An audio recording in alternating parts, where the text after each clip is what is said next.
Good evening, all doctors. On behalf of Science Integra and Bharat Serums and Vaccines, I warmly welcome all doctors for today's TOG webinar on endometriosis and Enigma.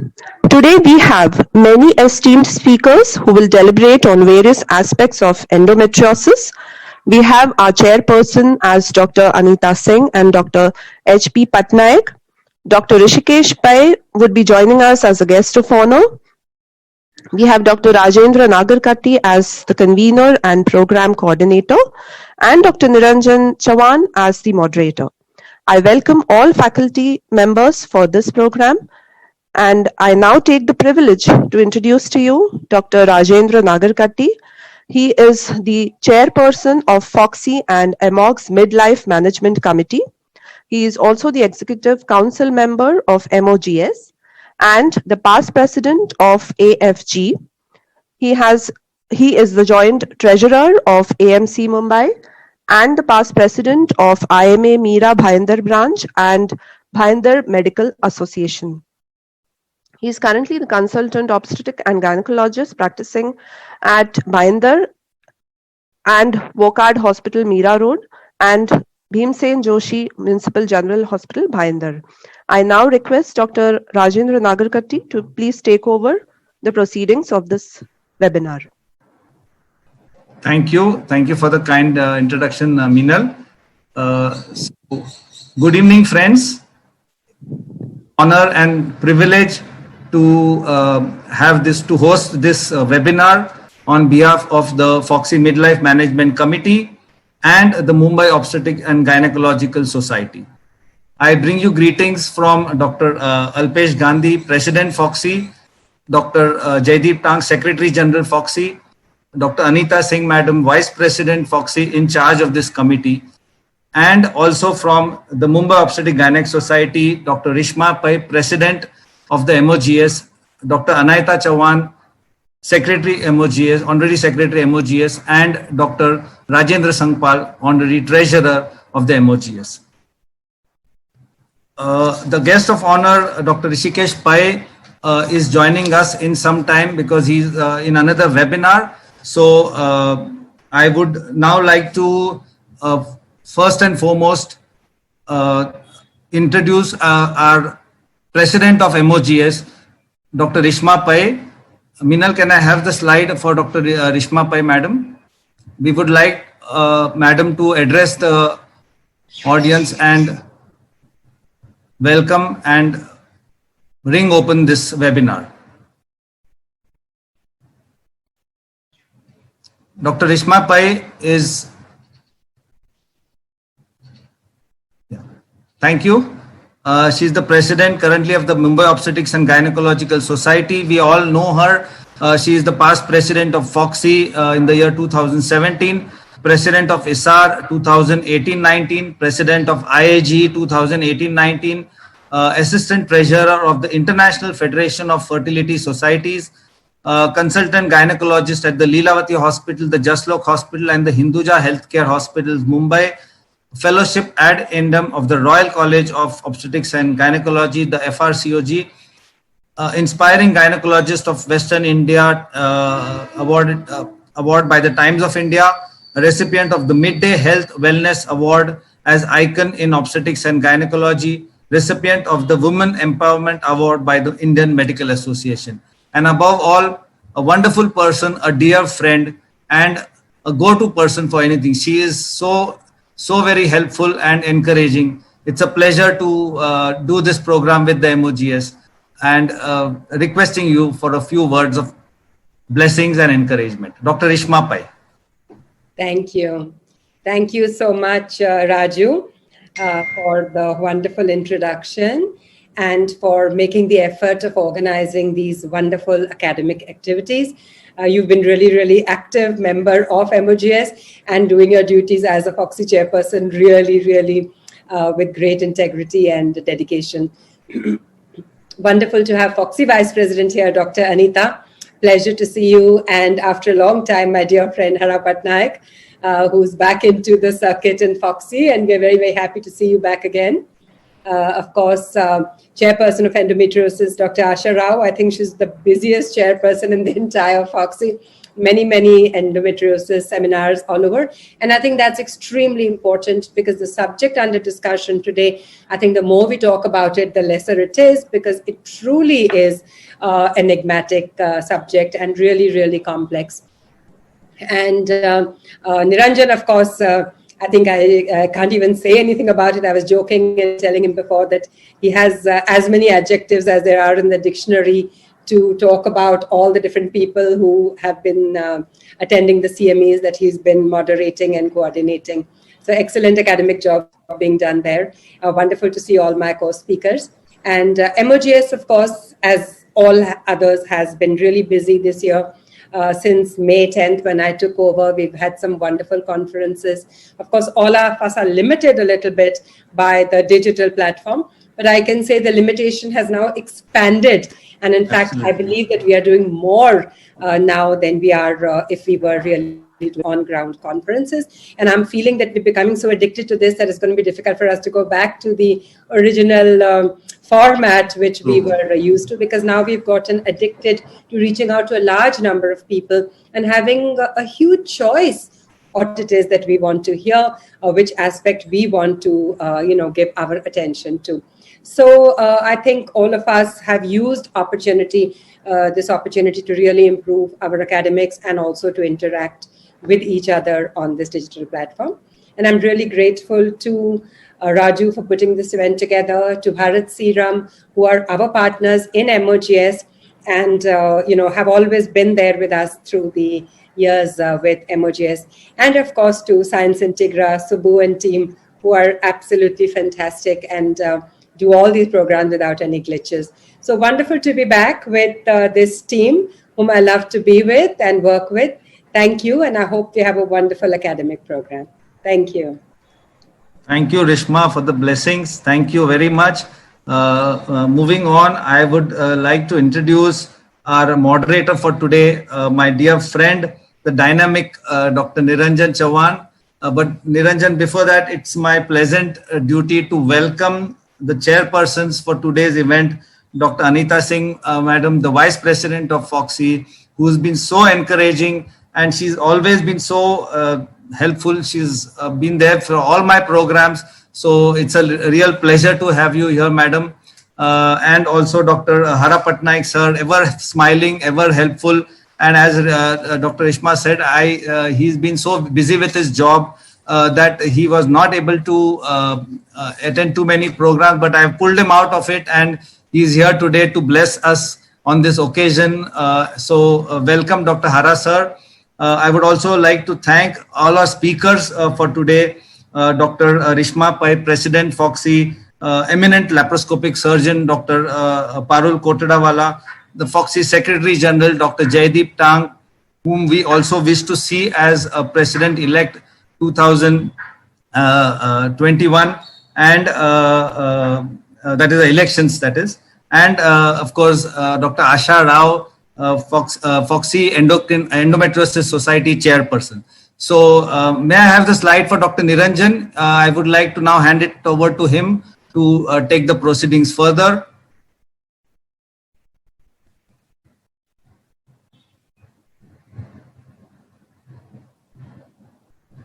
Dr. Niranjan Chauhan is Professor and Unit Chief at the LTMMC College, that is the Lokmanya Tilak Municipal Medical College and the Lokmanya Tilak Municipal General Hospital, popularly known as Sion Hospital. He's the National Coordinator of Foxy Medical Disorders Committee 2019 to 21. He was the Chairperson of the Foxy Oncology Committee 2012 to 14, Vice President of MOGS, and Scientific Secretary of the Association of Fellow Gynecologists. He is the Chair and Convener of the Foxy Cell for Violence Against Doctors, Dean and Chairperson of the Academy of Global Obstetricians and Gynecologists, Chief Editor of the AFG Times 2015 to 16, Course Coordinator of 11 batches of MUHS recognized certification courses at LGMGH, Member of the Managing Committee of IAG, and Course Coordinator of 3 batches of Advanced Minimal Access Gynec Surgery at LGMG between 2018 to 19, and a very dear friend who's been guiding me, helping me in all my academic activities. And it's a real pleasure to have you, Niranjan. And I hand it over to you to carry on the proceedings. Dr. Niranjan Chauhan. Thank you.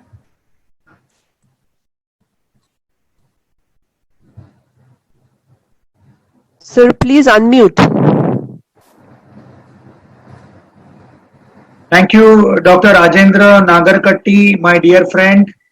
He's the chair of the Midlife Committee, and Dr. Asha Rao and Bharat Serum, and of course, Mumbai Obstetrics and Gynecological Society, founded in 1934, and the current president, Dr. Rishma Pai. And I find my friends from Ahmedabad, from Katak Bhubaneswar, and Madam from Coimbatore, Asha Rao, being with us. We will be joined by Dr. Rishikesh Pai shortly. Without wasting much time, I request you to please show me the other two slides. And I want to introduce and the pleasure to get Dr. Anita Singh from Patna. She's an ex-professor, past president of Patna Obstetric Gynec Society. We all know that she is currently the vice president at the helm of affairs, along with Dr. Alpesh Gandhi. She was the chairperson of Endocrinology Committee 1416 and a chief consultant at JP Hospital.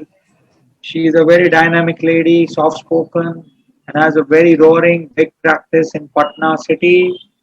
Thank you, madam, for joining us and chairing this session. I request now Dr. Hara Patnaik also to come.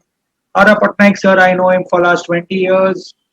Last, I remember him to be the special secretary. It's a very big post of the health and the family welfare of Odisha. And it's very nice to see you, sir, after so many years.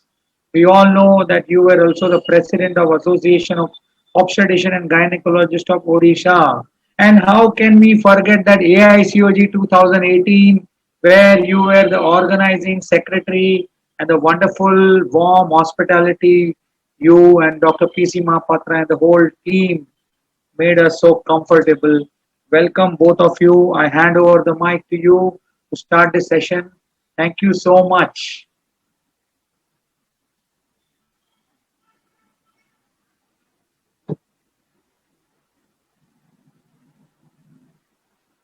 Dr. Hara, please unmute your mic.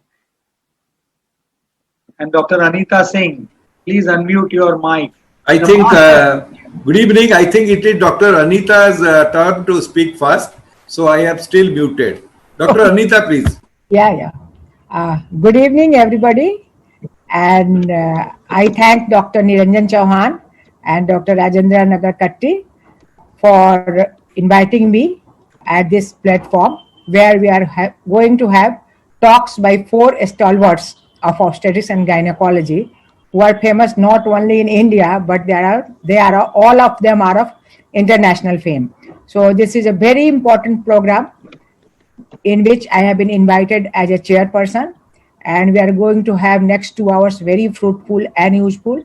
And as Dr. Rishma has already said, that endometriosis, what amount of talk do you have? It still remains enigmatic, and it is. I think in last 3-4 months, Dr. Asha Rao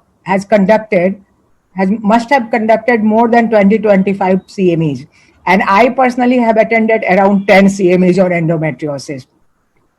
And still, any program on endometriosis brings about so much of interest, especially the medical, and I'm also interested quite a lot in the surgical part of management, that I always try to attend wherever it is discussed by the experienced people. So in that way also, it is very useful for me to be present throughout this program today. And with this, I think Dr. Rishma has already been introduced. So I have the pleasure of inviting her for her talk on medical management of endometriosis. So now the stage is yours, Dr. Rishma Pai. Please go ahead. Kindly unmute Dr. Rishma.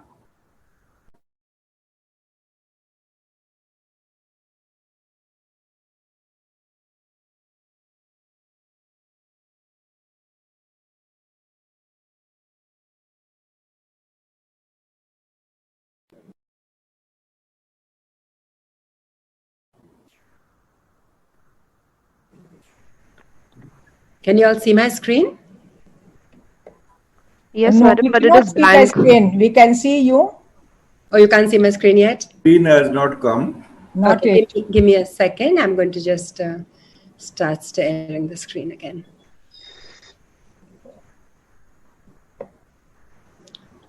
Uh-huh.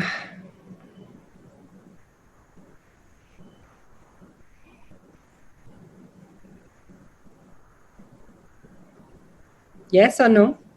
Yes, now we can Yes, see. yes. Now we can see. Thank you.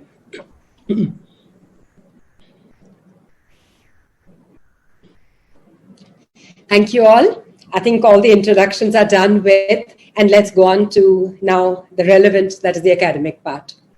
Let me start by saying that life is full of difficulties. You have to meet them, greet them, and defeat them.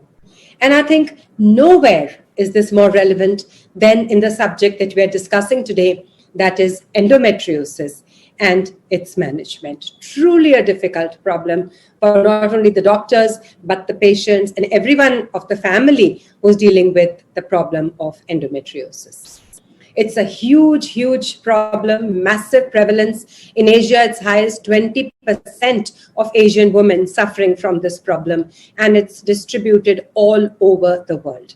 But before we go on to how we are actually going to treat this condition, we must understand what is this problem? What is the etiology behind it? What is the physiology behind it? Remember that endometriosis is the result of interactions between various hormonal, immunological, and genetic factors.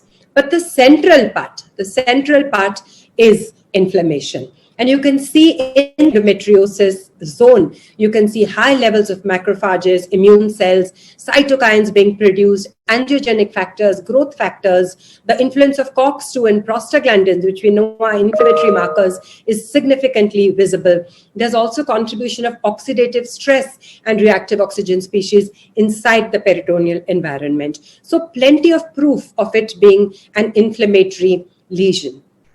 Not only is endometriosis inflammatory, it has a huge immune dysregulation issue. And you can see hyperactive peritoneal macrophages with an altered phagocytic ability representing another key point in this endometriosis development.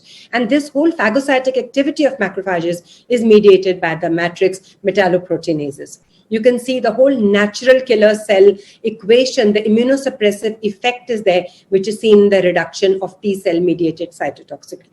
So significant immunological markers also in endometriosis. And something we are more familiar with, that is the angiogenesis related factors. All of us know the vascular endothelial growth factors and its receptor. They are very much prevalent and visible in endometriosis lesions. And this is these are able to regulate the proliferation, migration, permeability of the cells. Interleukin 17A is a potent angiogenetic factor. And you can see that all these molecules really cause many effects, such as triggering the vessel hyperpermeability, release proteins, cause fibrin formation, endothelial cell proliferation, etc. So the whole adhesion, the whole immune response, the pain that we see is because of all these factors. So you can see in a very simple chart, the vascular endothelial growth factor genes regulating angiogenesis, the COX-2 genes modifying the inflammation factor, and the matrix metalloproteinases gene actually modifying the matrix degradation and angiogenesis also. So all of these together result in the omnipresent symptom of pain that we see. So endometriosis patients, all of us know, have dysmenorrhea, but many of them have non-cyclic chronic pain. They have dysmenorrhea, dyspareunia, dyschezia, and of course infertility, which is going to be addressed separately by another speaker today.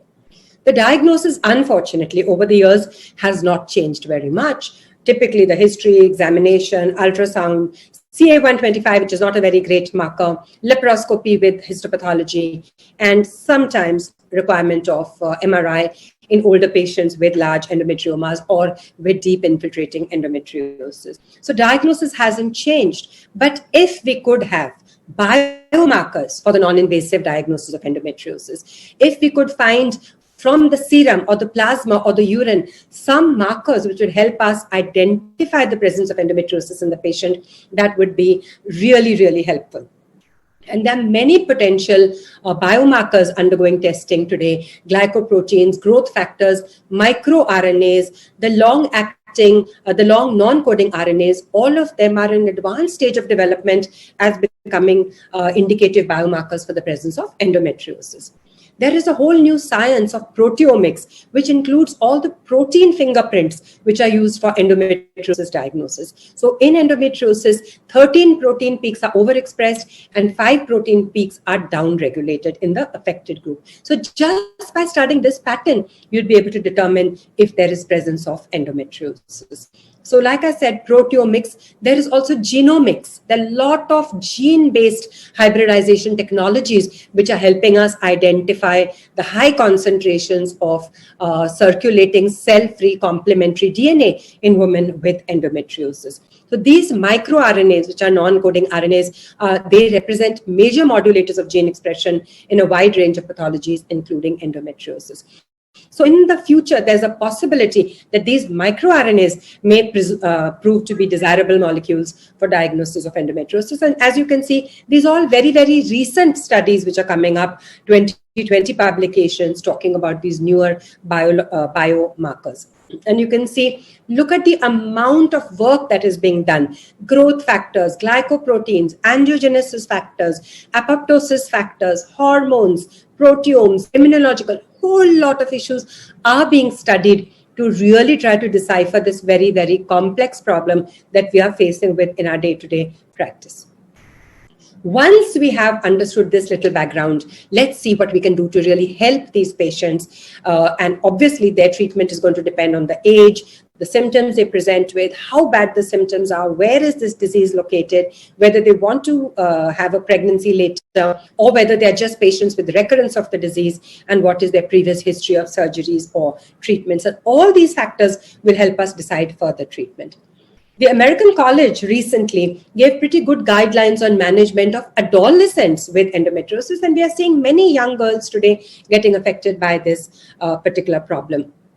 And it's often undiagnosed. But remember, when you see young girls with constant dysmenorrhea, not responding to simple treatment, there's a high chance that it is endometriosis. And this, even if you do a laparoscopy, it looks pretty different. You know, they are clear or red, and they may be difficult to identify these particular endometriosis lesions. But always keep at the back of mind that pain, which is unexplainable in adolescents, may be endometriosis. And in these young girls, we have to give them relief of symptoms, make sure the disease doesn't progress, look after their future fertility, and obviously take a whole lot of considerations, the requirement of contraception, and what kind of medication they require, looking at all their health issues.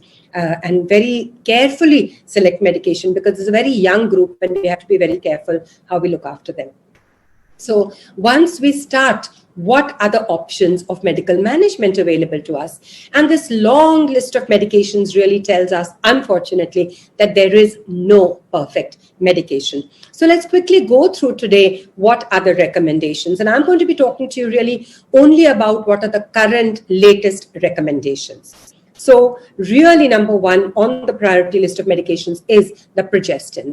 It could be the oral progesterones such as Dinogest, dydrogesterone, medroxyprogesterone, cyproterone, norethindrone. There's a whole lot of oral progesterones that can be used. Even injectable preparations of medroxyprogesterone, which can be given intramuscular, have been tried. So Dinogest is the number one drug today. And how does it really work? This is an oral progestin that is approved for the treatment of endometriosis. Dose, all of you are familiar with, 2 milligrams per day. And the important thing is it lacks androgenic effects, which is a huge positive for us when we're using it for our female patients. It causes inhibition, but moderate inhibition of the gonadotropin secretion, leading to a moderate reduction in estradiol production. As a result, it produces a nice environment, which is anti-proliferative, anti-inflammatory, and anti-angiogenic. And all these effects, like I have explained to you in the past, are very important for giving symptom relief in endometriosis.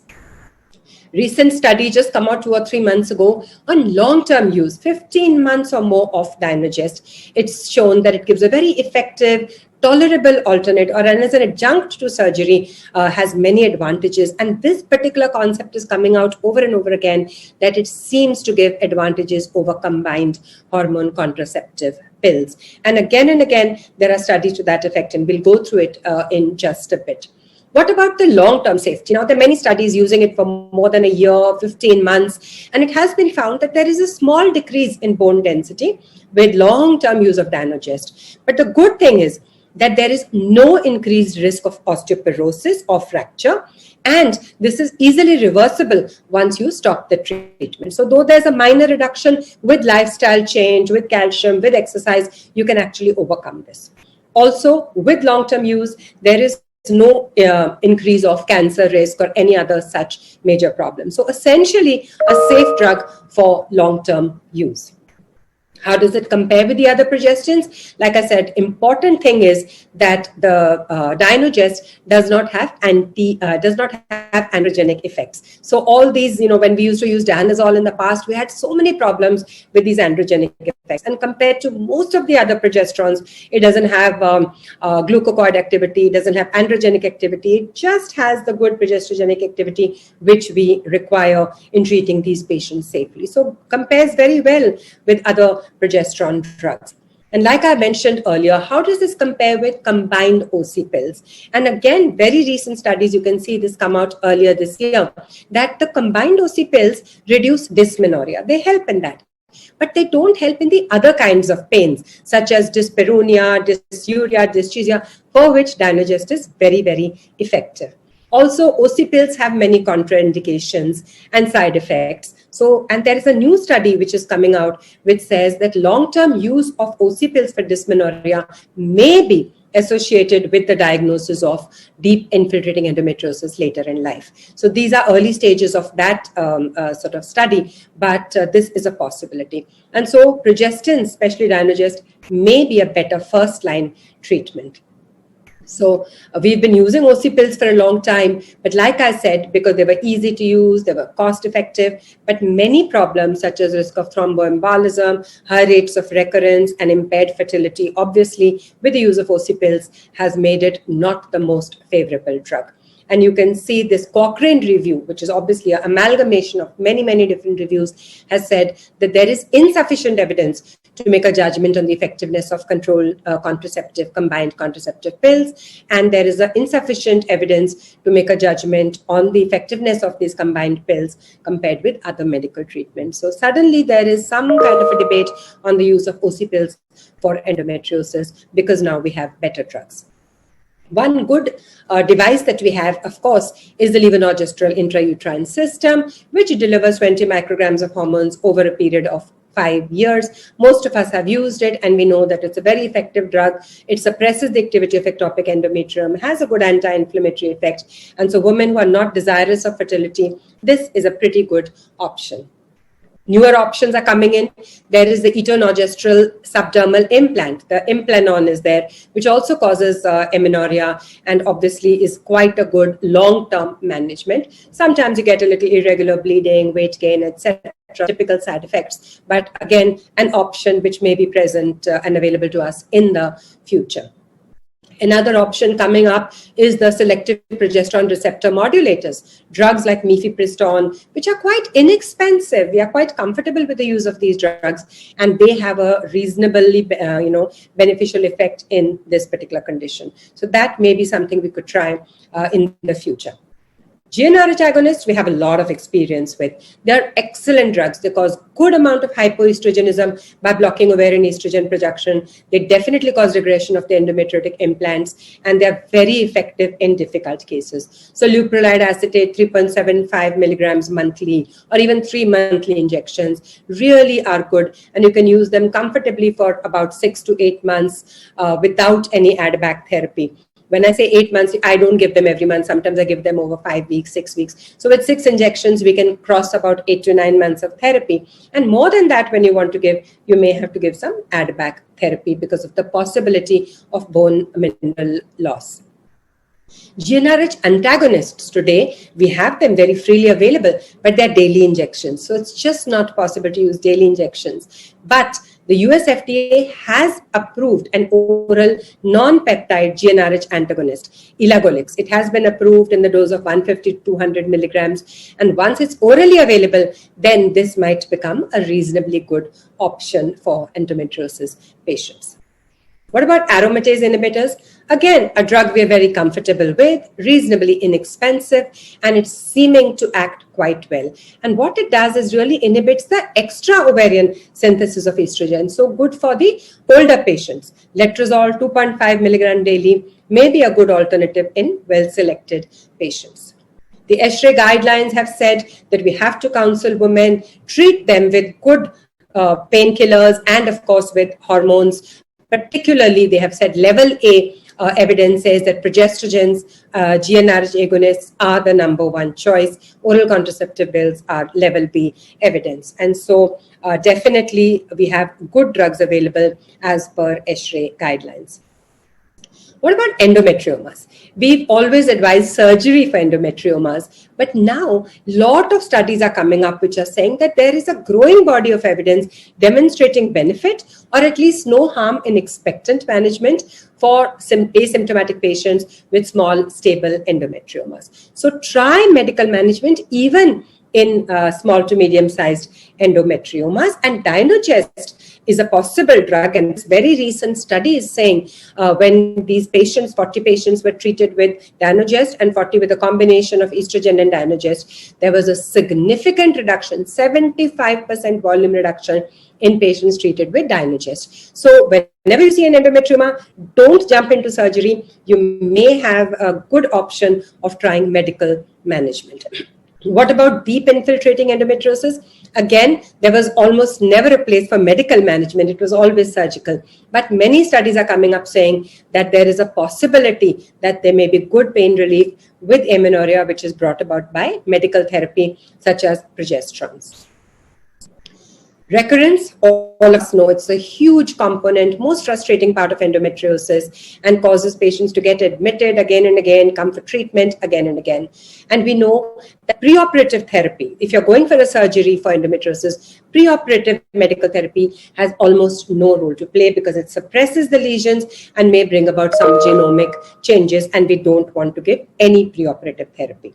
However, postoperative therapy in patients who have just undergone a surgery, very good idea. It keeps the endometriosis suppressed and keeps the patient pain-free for long periods of time. So you could use progesterone, you can use GnRH agonist, LNG intrauterine system, Dynogest, whatever the suitable drug for that particular patient. Postoperative medication use is very, very good, unless, of course, they're trying for fertility.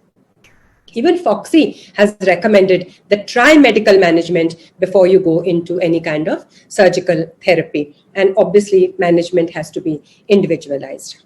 So really, medical management is not perfect. There are studies saying that there are patients who fail, who don't improve the pain, who get recurrence. But the fact of the matter is that there is no perfect treatment. Medical management is not perfect. And many reports have said that surgical management is also not perfect. So this study here says that there is really no difference or no choice that we have between medical and surgical treatment, not much benefit. And so always try medical therapy first, because obviously it's so much safer, because the results are nearly similar whether you do medicine or surgery. And I'm going to end with just a few slides which give us some hope, because we all know that when the world says give up, hope says, let's try it one more time. And fortunately for us, to try one more time, we have good future therapies. There are anti-angiogenesis factors coming up, simple drugs like cabergoline, which all of us are so comfortable using, which are really shown to reduce angiogenesis. There are statins, which were used for other purposes, but drugs like atorvastatin have been shown to reduce inhibition and angiogenetic factors. TNF blockers, infliximab, reduce the inflammation.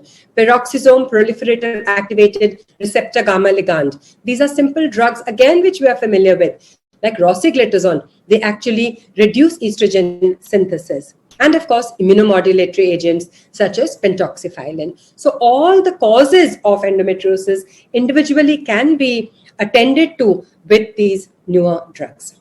So remember, the role of pharmacotherapy is not today, tomorrow. It's across the lifespan of a patient. And that is why we have to look at conventional therapies, the progesterones, the combination pills, the anti-inflammatory drugs, the GnRH agonists, and we have to look at emerging therapies. And the expert opinion come out this year again says that we are moving towards modifying the immune and inflammatory milieu surrounding endometrial implants. So we are going to be looking at a combination of treatments. So let me end by summarizing. Let us rethink the mechanisms of the diagnosis and of the management of endometriosis. Do not go for laparoscopy as your basic diagnostic method. Today, the imaging techniques, ultrasound, MRI, are as good almost as a laparoscopy in diagnosing endometriosis. Always, the moment you diagnose endometriosis, don't jump into treatment, say put her for surgery. Always consider the patient's endometriosis life. It's her entire life with endometriosis. Remember, medical treatment is the first-line therapeutic option, except for patients who are seeking infertility. And in these patients, you have to decide whether they do IVF first or whether they should go for treatment of endometriosis. And remember that modern endometriosis management should be individualized with a patient-centered, multimodal, and interdisciplinary integrated approach. Thank you. Thank you very much. Let me end by saying, the more I live, the more I learn. The more I learn, the more I realize, the less I know. And I think this is really, really true for this terrible condition of endometriosis. Thank you. Thank you very much.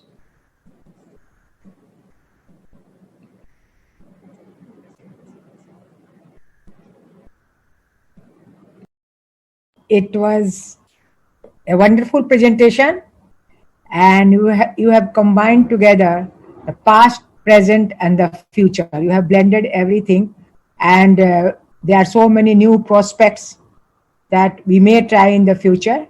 And I think I cannot say anything. It was an excellent presentation, as usual. So I invite Dr. Hara to give his remarks. Excellent presentation, Dr. Resma. You started with the mechanism. You started with the conventional therapy. You started with the newer therapies like Dynogest, and you also highlighted the future in endometriosis management. And definitely, medical therapy will go a long way in management of endometriosis. And the first line choice. And second thing, it is also a pre-operative therapy for before surgery. And also, it will go in a long way in treating the small endometriomas, which you highlighted. And it was really, really very nice. Thank you, Dr. Resma, for the wonderful presentation. Thank you very much. Raju. Raju, unmute yourself. Unmute. Dr. Rajendra, please unmute. Thank you, Dr. Reshma, for this wonderful talk. I think we'll have the questions at the end. So I will now request Dr. Hara sir to introduce the next speaker who will be talking on the surgical management of endometriosis. Right. Thank you, Dr. Rajendra Nagarkatti, the chairman of Midlife Management Committee. I told that sometime back in 2004 to 2008, I was the chairperson of this committee, and thank you for inviting me.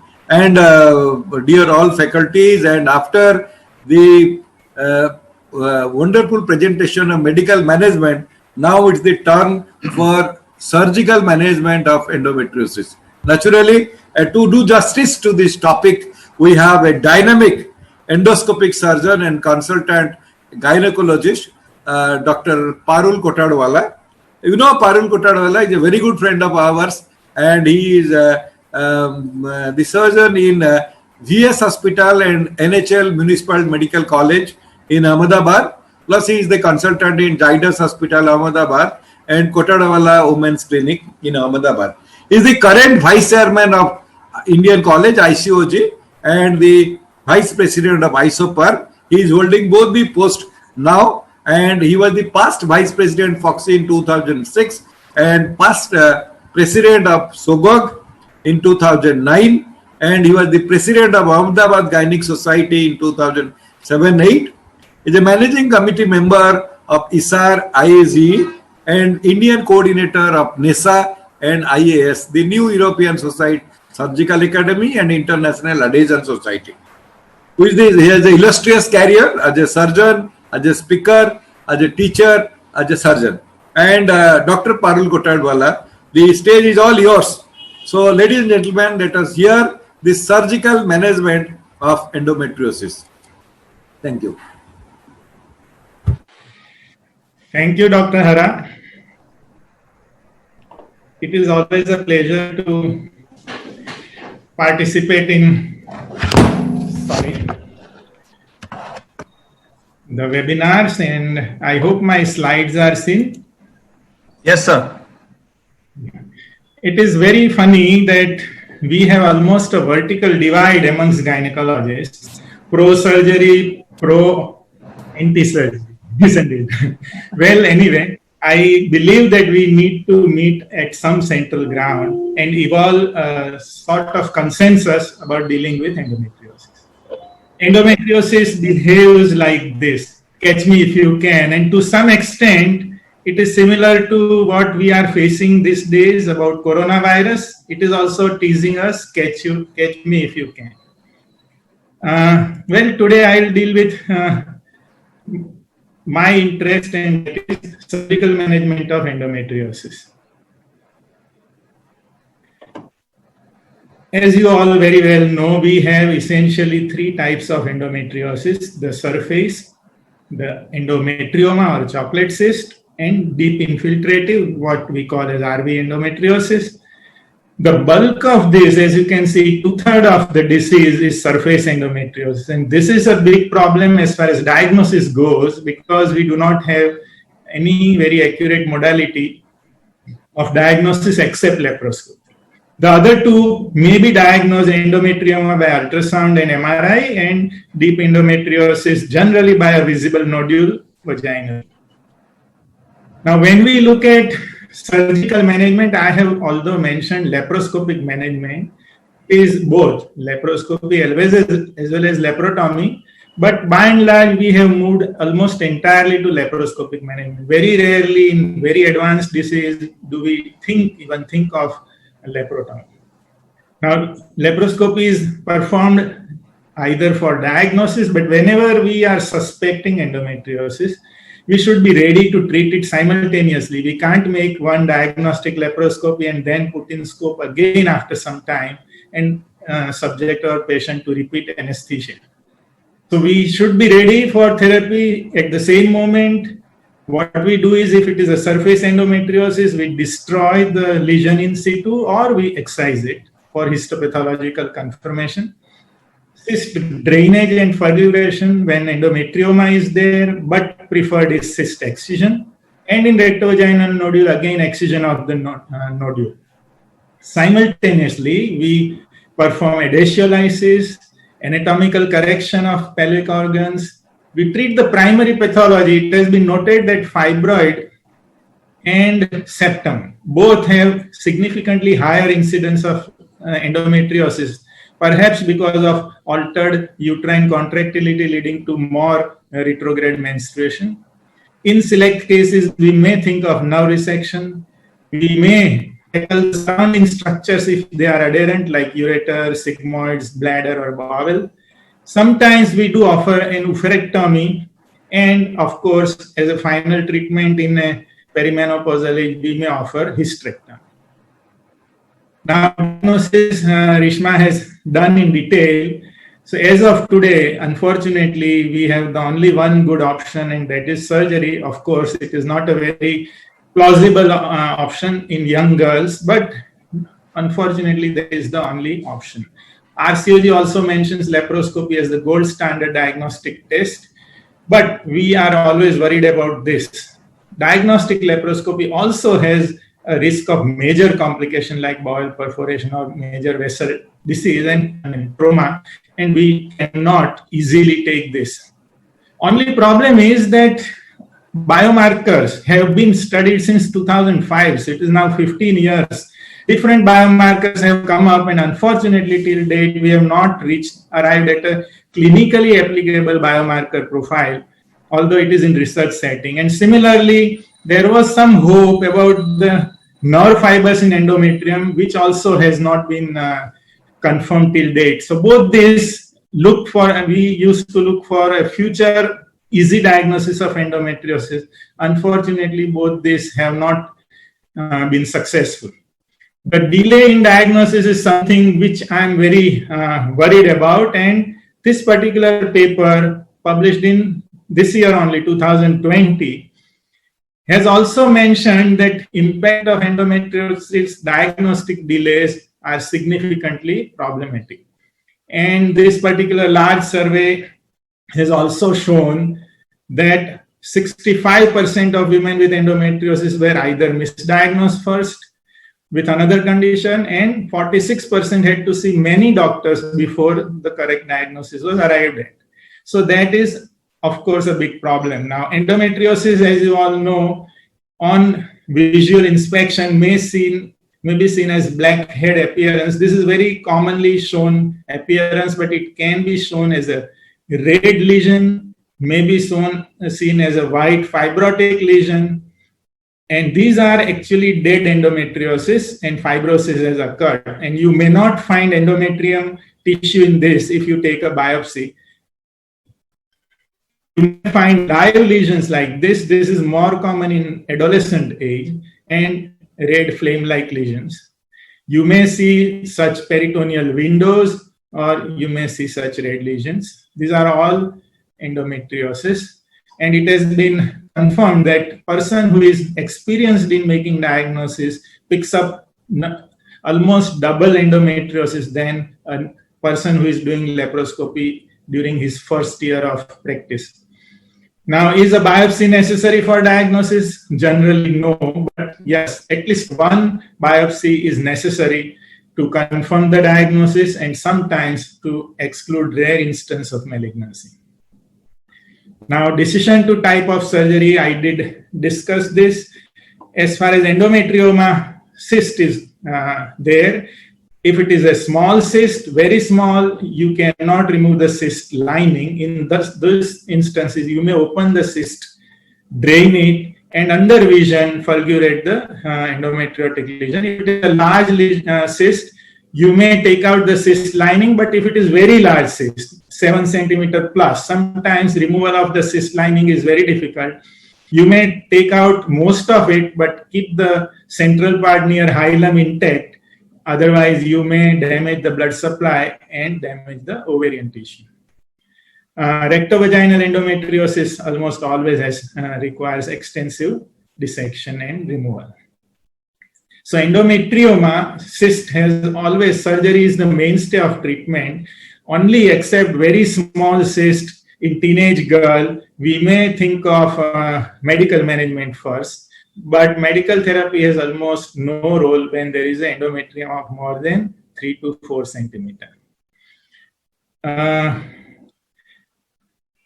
Seen here is an early lesion of endometrioma, and what we are doing is fulguration or electrothermy, and we are destroying the lesion in situ. If you can notice, see the two tongues of the bipolar are open. We do not pinch the tissue. The current passes from one tongue to the tissue to the other one, and during the passage through the tissue, it produces heat, and that is how it destroys. So never try to pinch the tissue. Semi-opened bipolar, and as you can see, pick up every lesion very meticulously and fulgurate them with electric current or thermocoagulation. And this is how destruction in situ is performed. You can see some lesions there also, just in front of bowel. One has to be careful of not being over enthusiastic about this. And you should. Thank you, sir. Dr. Hara, sir, for your comments. Thank you, Dr. Parul. It was indeed a wonderful presentation. See, the basic concept what Dr. Isma told about the medical management was to suppress the lesion by hormone or any other means. But surgery for removal of the lesion when you fail. And he has rightly done justice to the topic. And I think we will, and I think we should tell that medical management and surgical management are opposing each other. Rather, they are contributory to each other, they are supportive to each other. And there is no group for or against medical or surgical therapy. So that is the essence. So in case of extensive endometriosis, you have to remove the nodule, you have to reduce the cyst, and that is the answer, and make the patient free for further infertility management or fertility management or any other thing. With these words, I thank Dr. Parul Kotadwala for his wonderful presentation. Thank you, Dr. Parul. Back to you, Dr. Rajendra Nagarkatti, for the next presentation by Dr. Jaideep Tang. Thank you, sir. Thank you for summing up the wonderful talk and the videos shared by Dr. Parul. There were some excellent videos and excellent innovative suggestions from Yes. Even cost-effective suggestions, and also one very important myth that we have about the AMH, which he has nicely brought out, that we don't have to worry so much about the AMH. It does improve gradually over time. So Right. that's something very reassuring. So Thank with you. that, we would proceed. But before we proceed to the next talk, we have Yes. Rishikesh Pai with us. So I would like to have a few Sure. words of blessings from Dr. Rishikesh Pai, who is the guest of honor for today. Yeah. Rishikesh Pai has been my mentor, my guide, my inspiration over all these years, right from our college days when we were together in the St. GS Medical College and KM Hospital, where he was my immediate senior, and he's always been there as a guiding force. He's got so many accomplishments, if I may say, to his credit, but he's always so down to earth, so helpful, and it's a real honor for Foxy to have him as the Foxy elect, president-elect for the year 2022. So may I have the slide for Dr. Rishikesh, Dr. Meenal? Raju, it doesn't matter. Don't show slide and all that. Come on. You are my friends. You all know me. Yes, sir. So this is, yeah, I know everyone knows Dr. Rishikesh, but I have to do this very pleasant formality. So Dr. Rishikesh Pai is the medical director of Bloom IVF. He is the administrator for the Foxy Manyata initiative, which is doing such a wonderful job all over India. Director Corporate Affairs of the IFFS, that is the International Federation of Fertility Societies. Adjunct Assistant Professor at Eastern Virginia Medical School, USA. Postgraduate teacher in gynecology at DNB Examinations, India. Visiting professor in obstetrics and gynecology at Manipal University, India. Diverse interests in endoscopy, IVF, ICSI. Even in one of his talks yesterday, he took us to what is going to come up in the world of IVF in the near future. So there are a lot of more accomplishments. Past Secretary General, past Senior Vice President, past Deputy Secretary General of Foxy, past President of ISAR, IAG and MOGS, awarded with numerous awards, delivered so many orations, and edited so many books. So it's a real honor and pleasure to have you here. Rishikesh, we would just like a few words from you. Over to you, Rishikesh. Thank you, Raju. You have been Raju is a great guy, always been nice and one of the biggest practitioners on obstetrics and gynecology probably in India. So, and then I've got lovely friends with me now, Dr. Anita, our Vice President, and Dr. Hara Patnaik, my brother. I welcome Hara after a long duration of coming back. I'm very happy that you're back. Then, of course, my better half is there somewhere in the other room listening to me. And then Parul Kotadawala, my friend. Me and Parul stood for vice presidentship together, I remember. And I've been to his house as well and his lovely wife. Jaideep Tang, our Secretary General, what can I say, is really good. Asha Rao, in the early days, when I used to go all over India to do IVF, I've gone to a hospital and done IVF. I think one of the earliest transvaginal pickups me and Dr. Khanwala have done is in Asha Rao's hospital. And then Okay. was Niranjan Chauhan, who is always the evergreen Niranjan is there, and now he's coming as the joint treasurer. So all of you are there, and all our friends who are listening to us. Endometriosis. You sometimes say that thank God endometriosis is there, so we can so many things to talk about. So, in a way, very enigmatic disease and has got lot of, new theories keep on coming out again and again. And, Parul has just now shown us beautiful surgery. He's always been a good laparoscopic surgeon. And thank you very much for calling me and honoring me. I'm really grateful. And I hope that we can expand in our years. You are all welcome. 22 is your year. You can do what you want in that. I'm always there to support all of you. Thank you. Thank you so much. Thank you, Rishikesh. You've always been like that. Always inclusive. Thank you. Everyone together. So that's your best quality. Over Thank to you, Rishikesh, for being Niranjan. here. Thank you. Thank you, Rishi, for remembering me always. Thank you so much. Thank you. I always remember the good old days in 1992-93, the smiling, dashing. One of the things, Asha, when Dr. Rao, her husband, he is from those days, he used to always go and do golfing and all that. So, how to enjoy your life, now you have to listen to Dr. Rao and do your work as well. He's a great laparoscopic surgeon also. Thank you, Rishi. Dr. Rishikesh, I would like to tell you that since you have come here on board of this TOG MOGS webinar, the count of the users have increased to 1625. So it's Wow. the magic. When you are there, there is always a magic, and people want to hear from you. Apart from the great scientific content which have been provided by Dr. Parul and Reshma Pai madam. Parul, your videos were very good. There are many questions which have come. Reshma madam, I will be asking you after Dr. Jaideep Tanks and Asha Rao's lecture. So please, all of you be there, logged in, and I'm sure we are going to cross more than 2,000 users.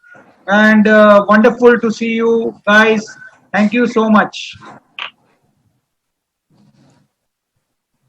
I think over to Dr. Anita Singh, madam, to introduce Dr. Jaideep Tang. Yes. First of all, I would like to congratulate Dr. Parul for his excellent talk and nice videos that he showed. And there were so complicated cases. Anybody who does endoscopic surgery know that is great surgery that he showed us. And now we come to the next talk by nobody else but Dr. Jaideep Tang, our beloved General Secretary of FOGSI, I can say. After Rishikesh Pai, he has taken over, and I have worked with both of them, and they are very methodical, very affectionate, very simple person to work with, and they make the things so easy, so you do not feel any problem in discussing with them. So regarding the formal introduction of Dr. Jagdeep Tang, although he doesn't need, he is at present Secretary General, Federation of Obstetrics and Gynecological Societies of India. He is immediate past President, Mumbai Obstetrics Gynae Society. He is Chair, International Federation of Obstetrics Gynae FIGO, Committee for Safe Abortion. And he is Deputy Secretary, Asia Oceania Federation of Obstetrics and Gynecology, AOFOG. He is ex-chair, Publication and Newsletter Committee, AOFOG, Reproductive Endocrinology and Infertility Committee, again AOFOG. So he is very active in AOFOG, and we wish that he will become president sometime in the future of AOFOG.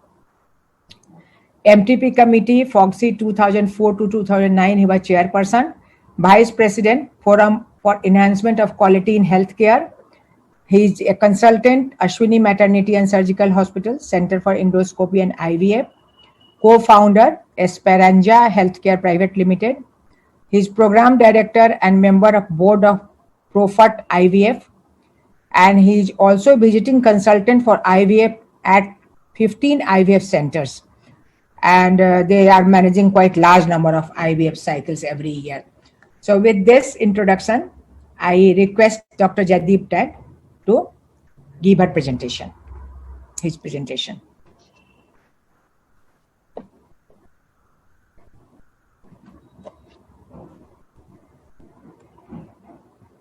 Thank you very much, madam, for that very, very kind and generous introduction. I am truly appreciative and grateful to you for that. And, I was just seeing the flyer of this program. And when I was seeing the flyer of this program, I realized how much of my life is intertwined with Foxy and the people who are here. I have known Dr. Asha Rao, Dr. Hara Patnaik, and Dr. Anita Singh for so many years. I think ever since I have been in Foxy since around maybe 2000, which is now 20 years. I have known them, and they have always been so kind, generous, and appreciative.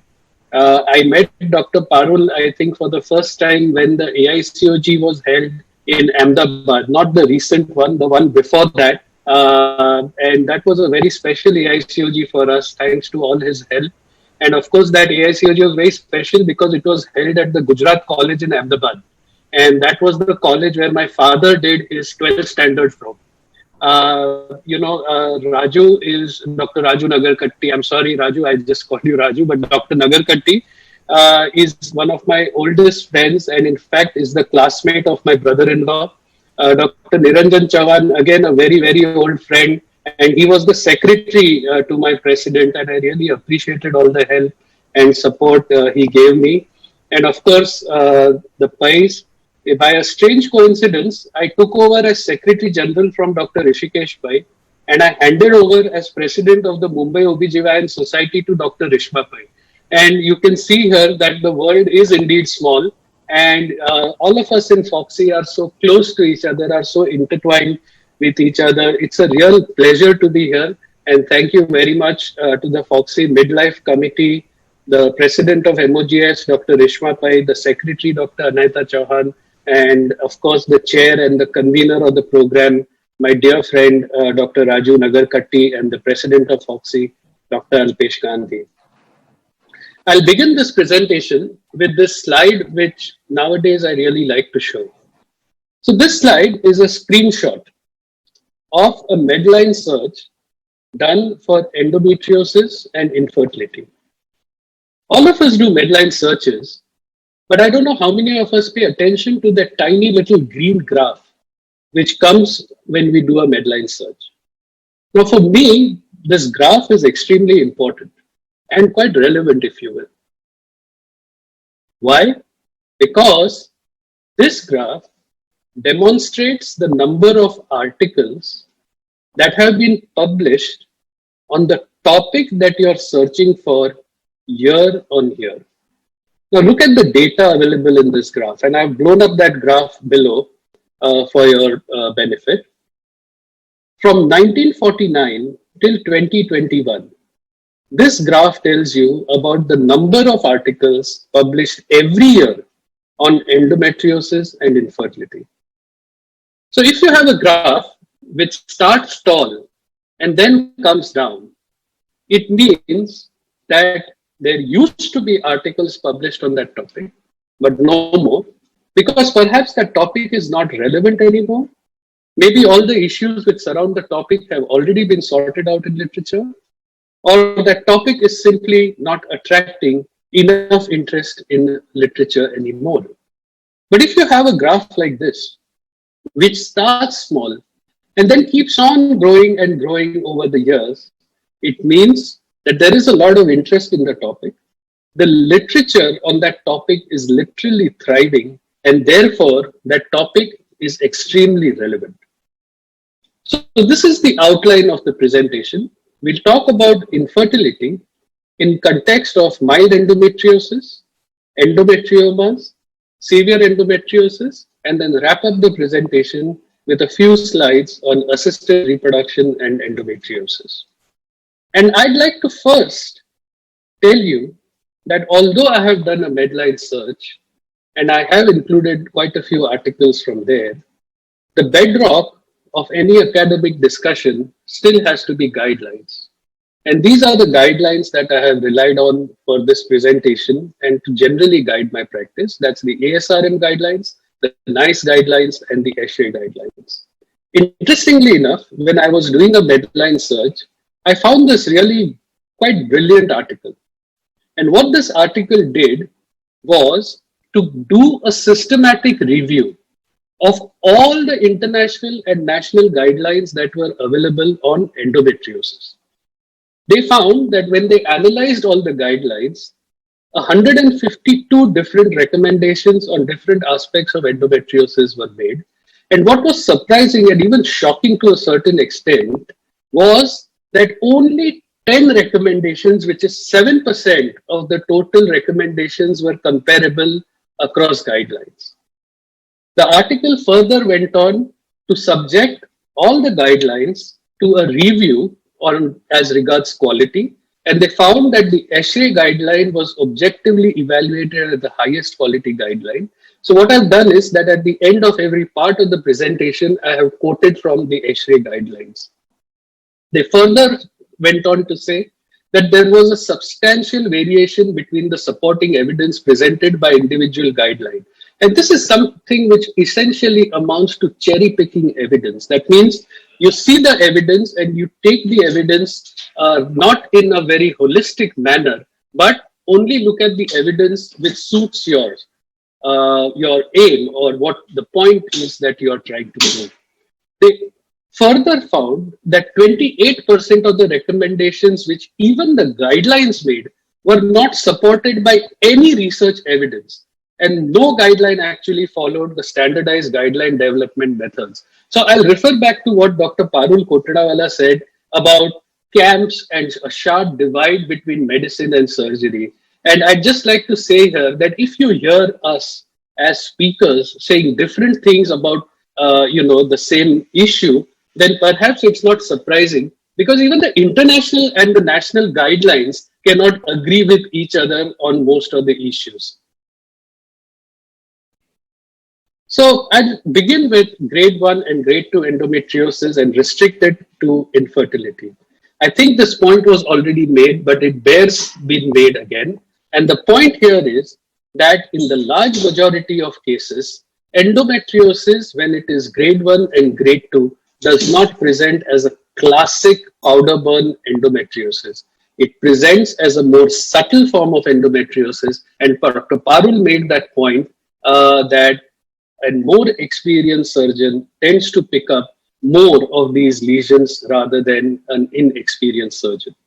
So if you find grade 1 or grade 2 endometriosis and the patient has a problem of infertility, again, I think this division is not made enough when we are talking about endometriosis therapy.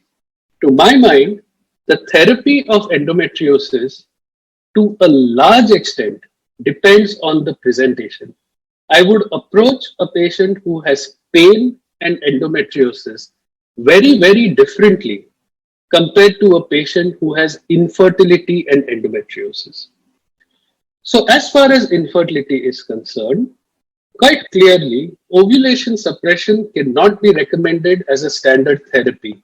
So infertility, no pain, no ovulation suppression. What should you do? You should opt for surgical treatment. Why? Because it's a low morbidity procedure and it should be done at the same time as a diagnostic laparoscopy. And by doing this, you're at least arresting or at least retarding the further growth of a progressive disease. And this is what the NICE guideline also says. They say, the guideline says, that you could consider destruction or ablation of the endometriotic implants and lysis of adhesions. Now, mind you, this guideline for infertility does not say that you should excise the lesion. And this is a key differentiating point between endometriosis, which presents for pain, and patients who present primarily with infertility. If it's pain, by all means excise, but if it's infertility, then the choice should be either ablation or lysis of the lesion. Natural pregnancy rates following surgery. Yes, it's not that post-surgery patients don't conceive, but pregnancy rate pretty much depends on what you have been able to accomplish at the time of surgery. If you have done a complete job and removed all visible endometriosis, then you will get a relatively decent pregnancy rate. But if you have left endometriosis behind, then obviously your pregnancy rate is not going to be the best.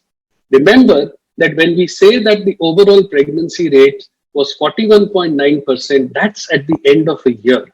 The large majority of patients who conceive post-operatively conceive within the first 3 months.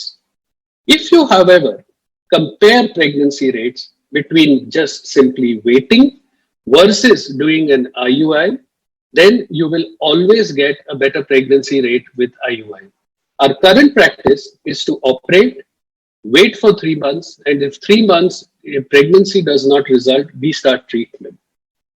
When we start treatment, we tend to avoid doing simply oral ovulation induction unless we have been extremely successful in ablating the entire endometriosis. We would prefer to do an IUI with ovarian stimulation using gonadotropins. That is the gold standard of an IUI, and that gives the best results as far as IUI is concerned. So to reiterate, no ovulation suppression, perform surgery if you have found stage 1 or stage 2 endometriosis. And if there is stage 1, stage 2 endometriosis, don't leave the patient alone forever. You can consider conservative treatment for 3 months, but at the end of 3 months, treat them preferably with IUI and gonadotropin stimulation. What about endometriomas and infertility? And I think this is a crucial issue. And the first and most important thing I'd like to say in this presentation is that for infertility, all endometriosis or even endometriomas do not need surgery. Simply the presence of this is not an indication for surgery. Harkening back to what was said of cystectomy versus fenestration and drainage and coagulation, there is absolutely no doubt that when you do a cystectomy, recurrence rates are significantly lower than when you just open the cyst and then you drain it and then just coagulate it inside. So if you're looking at recurrence as a parameter of your outcome, then there is no question that cystectomy is a better operation.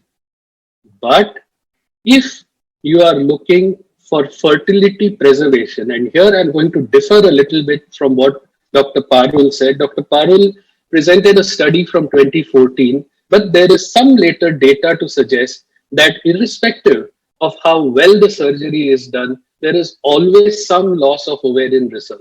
The point which Dr. Parul made about the fact that endometriosis itself is destructive towards ovarian reserve is absolutely correct. But I think if you do a cystectomy and fertility is a concern, mind you, again, let me clarify. If the patient has presented with pain, by all means, go all out and operate aggressively. However, if the primary complaint is infertility, then please at least consider a more conservative operation for that patient.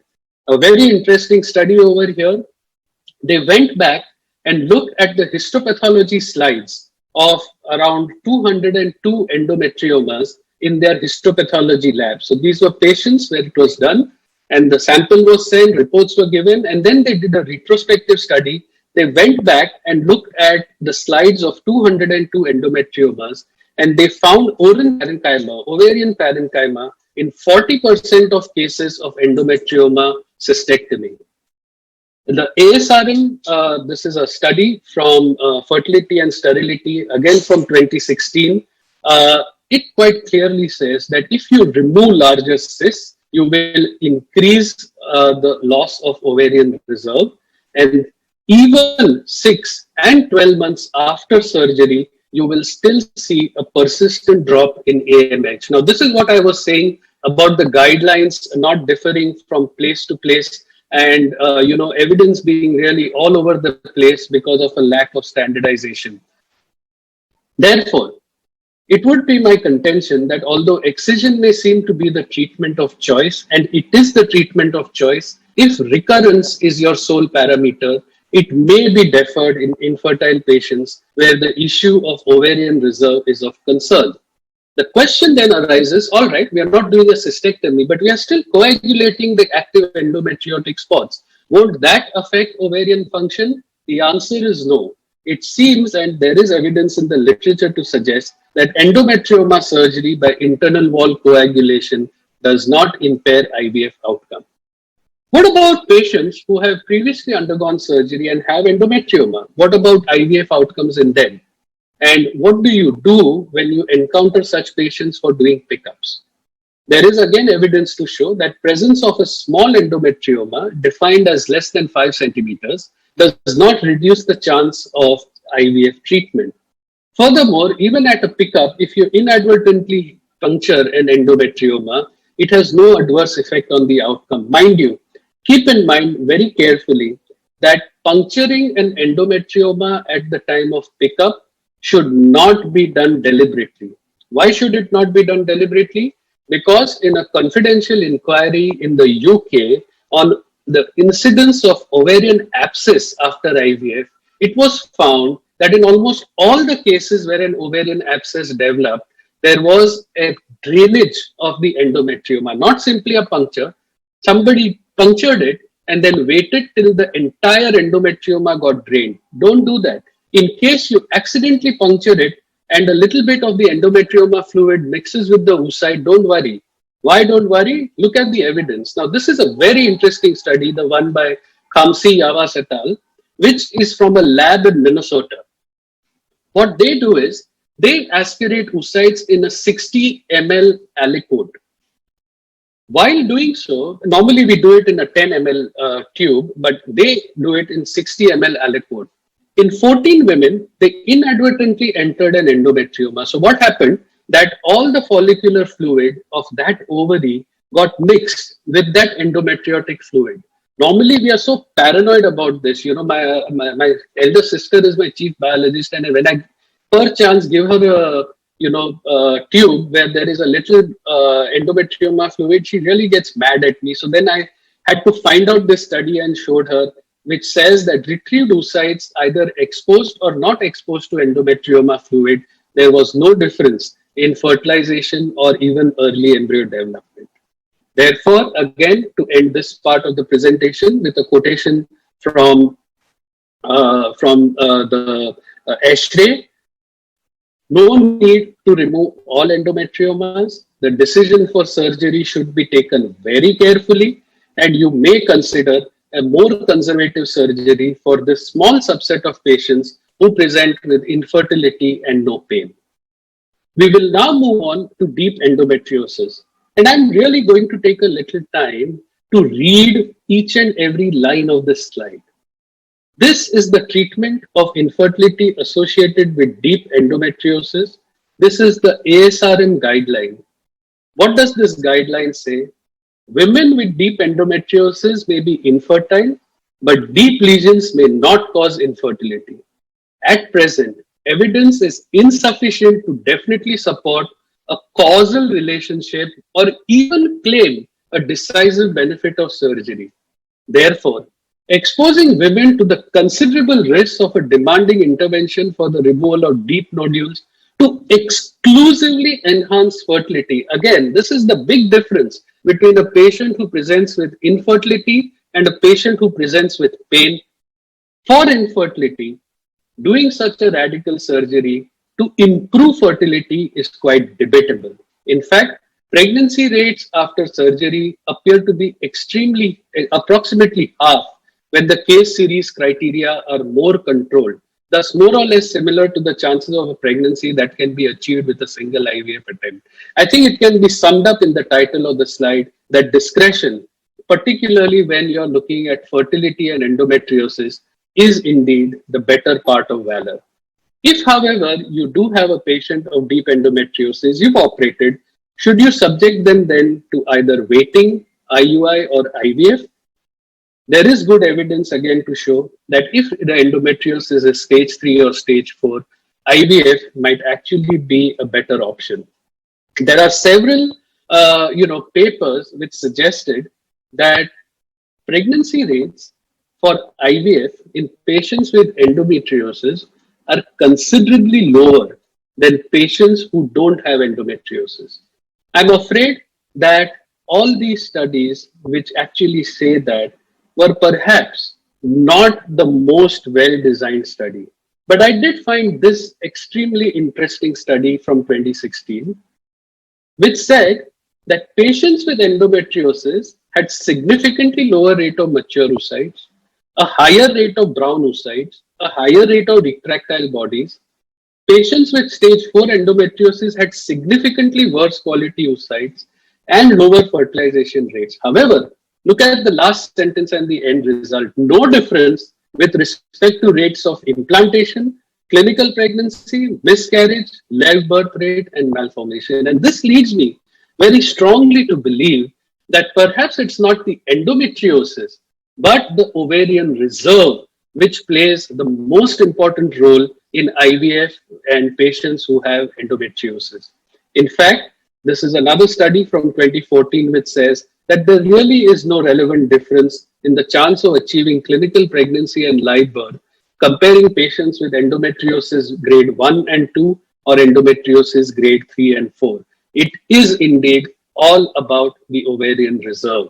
So if you have a patient who has grade 3, grade 4 endometriosis, of course, surgery first, adhesiolysis, drainage and treatment of endometriomas. If you think you left a lot of endometriosis behind or substantial amount of endometriosis behind, by all means suppress them for 3 months. If there is pain, even after this suppression, you may consider a second look scopy as well as adhesiolysis. And if there is no pain, then do an IVF, which is exactly what the ESHRE recommendations tell us. If you look at the data which surround assisted reproduction and endometriosis, the technical data, again, conflicting data, the older data all seems to suggest that pregnancy rates were much worse with endometriosis, but all the newer data now seems to suggest that really there is indeed no difference. Within the patients who select IVF, it again makes no difference whether you use an antagonist cycle or an agonist protocol for these patients. And there is quite a lot of data to show that. The reason I bring this up is because there are a lot of specialists in IVF who still feel that for endometriosis, it's good to do an agonist cycle because it gives a little higher pregnancy rate. According to me, what gives a higher pregnancy rate is the suppression with 3 months of GnRH agonist, and then you follow that with an antagonist cycle.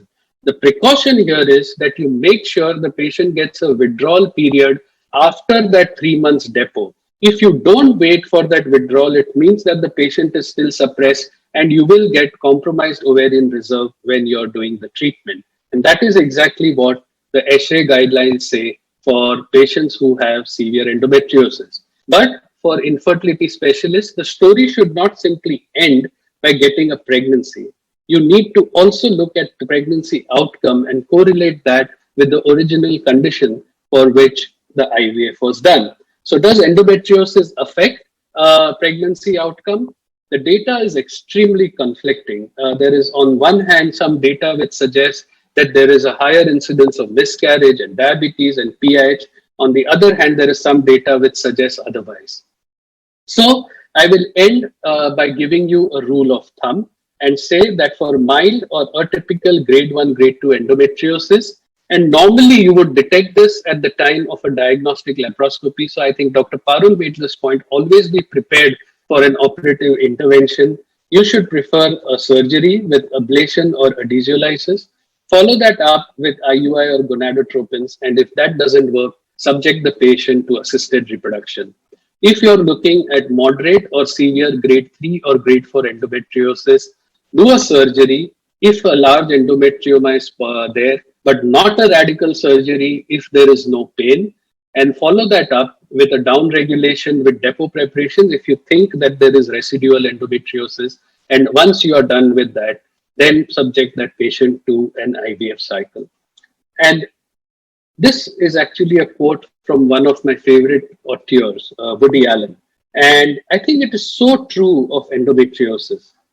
He said, it's very difficult to make predictions, especially about the future. Who knows, perhaps after maybe a year or two in a similar webinar, if Raju invites me to give you a talk, I may land up saying completely the different thing. So thank you very much for a very patient hearing.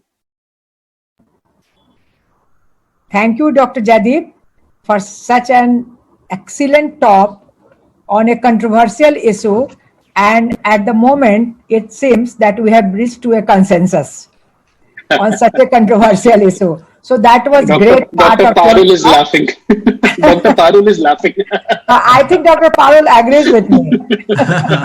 At the moment, we feel like reaching consensus after hearing to Dr. Jaideep. So that is my comment for your talk. It was so clear, so evidence-based, and you have made the things, each and every point, very clear to everyone, whoever is listening to this webinar. Thank you. Thank you, Madam. Thank you. Yeah. Thank you, Jaideep. Yes, sir. Go ahead. You please go ahead. No, I just wanted to say that, as I said, with Rishikesh coming up as president-elect this year, I just hope we have Dr. Jaideep coming in as president-elect next year. Oh, yes. Congratulations. Advance. Yes. Thank you, Dr. Jaideep. Thanks for giving a wonderful presentation. You are always very, very scientific, up to date with your presentation, with all the guidelines, and it's a real treat to listen to Dr. Jaideep Tang. He is an exceptionally very good speaker, and he has delivered the goods in a very nice manner today. Ladies and gentlemen, we come to the last speaker. After medical management, surgical management, and endometriosis with infertility, we come to the another area which we call as adenomyosis. To do justice to this topic, who is a better person than the current chairperson of Endometriosis Committee of FOXI, Dr. Asa Rao. You know Dr. Asa Rao, madam, welcome. Dr. Asa Rao is the director of Rao Hospital and Care in Coimbatore. She is the director of fellowship programs in reproductive medicine and endocrinology, which is affiliated to the Tamil Nadu Health University called MGR University, Chennai. And she is the past president of Coimbatore Obstetric Gynec Society. During her tenure as the president of Coimbatore Society, she has organized two excellent conferences. I remember the South Zone Yuva Pakse in March 2019 and the IAG Endogyne conference in October the same year. And it is really very, she's a wonderful student and a teacher. She has received the President of India Gold Medal and the postgraduate in gynecology from Stanley Medical College. She is the proud alumni of Stanley, and she has delivered the first ICSI baby and the first vitrification baby in Coimbatore. The wonderful things, she has undergone various training under the experts in London and Brussels. Now she is a trainer herself and giving training to so many fellow gynecologists of the country and abroad. The stage is all yours, Dr. Asa Rao, and welcome to speak on adenomyosis and infertility. Dr. Asa Rao. Thank you so much, Dr. Patnaik, for those kind words. To begin with, it has been really a pleasure and privilege to be invited here today at this prestigious meeting on endometriosis by the Mumbai Obstetric and Gynecological Society. Thank you, Dr. Raju Nagarkatti, for having given me this invite, and also to share this platform with the stalwarts like Dr. Rishikesh Pai, Rishma Pai, Jaideep Tank, Dr. Parul, and the vice presidents of FOXI. Last year, when I stood for the elections on endometriosis, I was really wondering, it appeared to be a mammoth task, but that's the support that I received from all of you friends gave me the courage to march ahead. And this year, I'm really baffled by the way the fellow Foxians have taken up the cause of endometriosis. And like Dr. Anita said, I'm sure there would have been almost 50 meetings in the last 5 months. And now I see every week there are almost 3 meetings on endometriosis. And I thank Dr. Alpesh Gandhi and Ramani Devi, my vice president, for having given me this support and help me in this mammoth task. And just let me share my screen.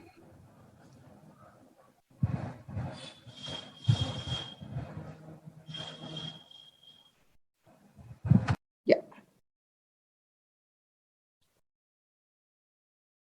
Adenomyosis, the disease which is more than 150 years old, it continues to haunt the women every day. In spite of the research of 150 years, we yet do not know what is the correct etiology.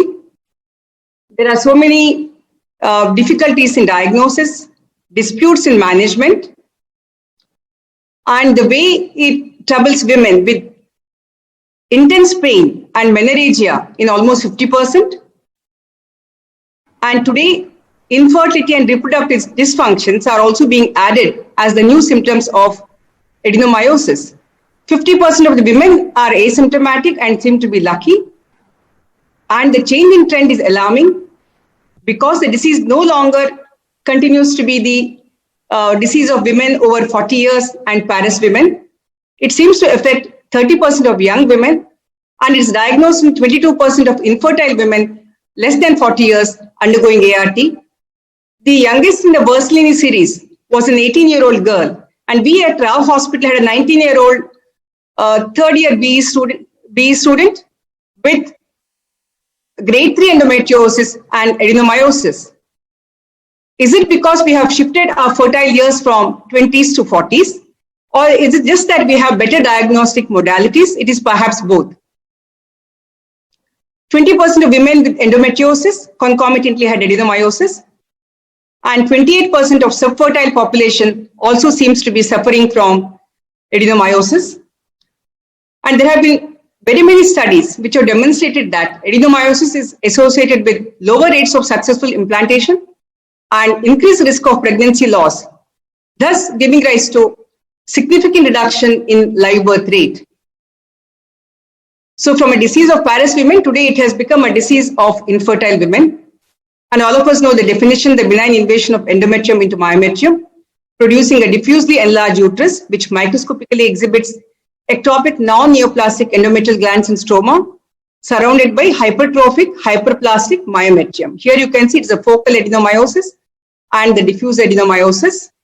And it is a disease of the junctional zone. Here you can see beautifully the myometrium, the endometrium, and the innermost myometrium, which is barely seen in normal women, which is about 4 to 5 millimeters.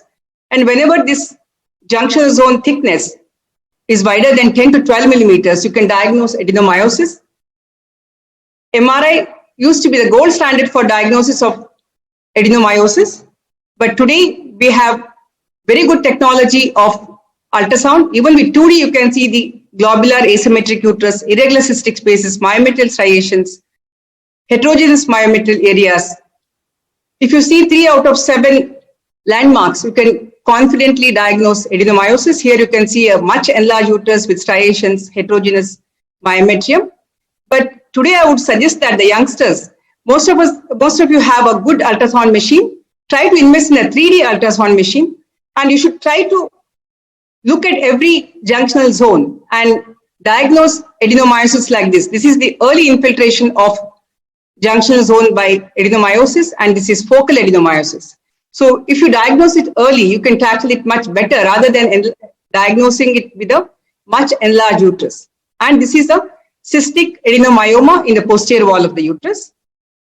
And how does this happen? All of us know about the various theories, but the most popular one is the theory of local hyperestrogenism, which leads to increased peristalsis, tissue repair, tissue injury and repair.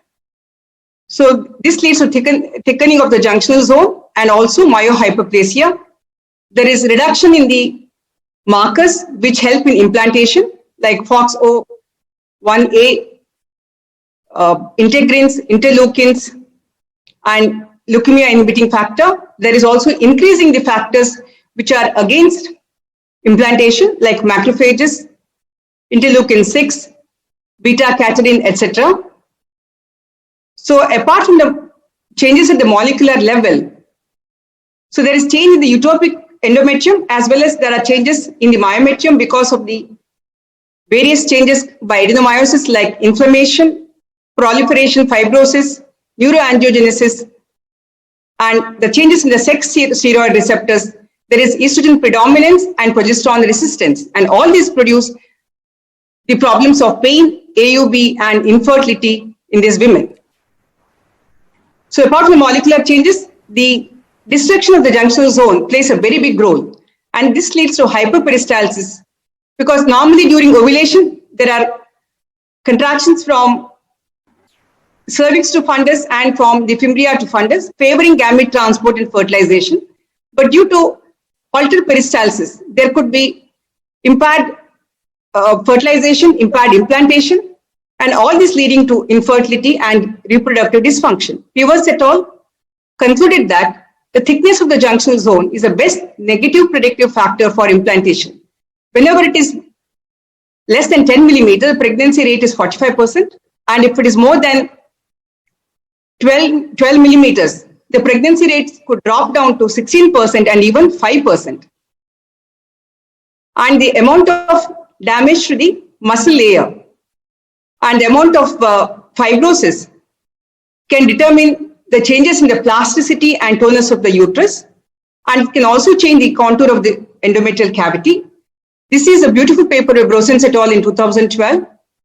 Here you can see the posterior myometrium with adenomyosis. In the non-pregnant uterus, you can see this is the endometrium and junctional zone. And the spiral arterioles traverse this junctional zone. The same area becomes a placental bed in pregnancy. And in a normal uterus, there is good vasodilatation and adequate placental flow, giving rise to good fetal health. Whereas in a lady with adenomyosis, there is trophoblastic infiltration and atherosclerosis of the spiral arterioles. So this lack of remodeling leads to poor placental flow, the pregnancy loss, preterm labor, PAH, and small for gestational age fetus. So all the pregnancy related problems can happen because of the inflammation of adenomyosis and lack of remodulation in the uteroplacental system. This is another paper from Japan by Hashimoto et al. And there are 7 very important papers which have shown that all these problems are because of adenomyosis.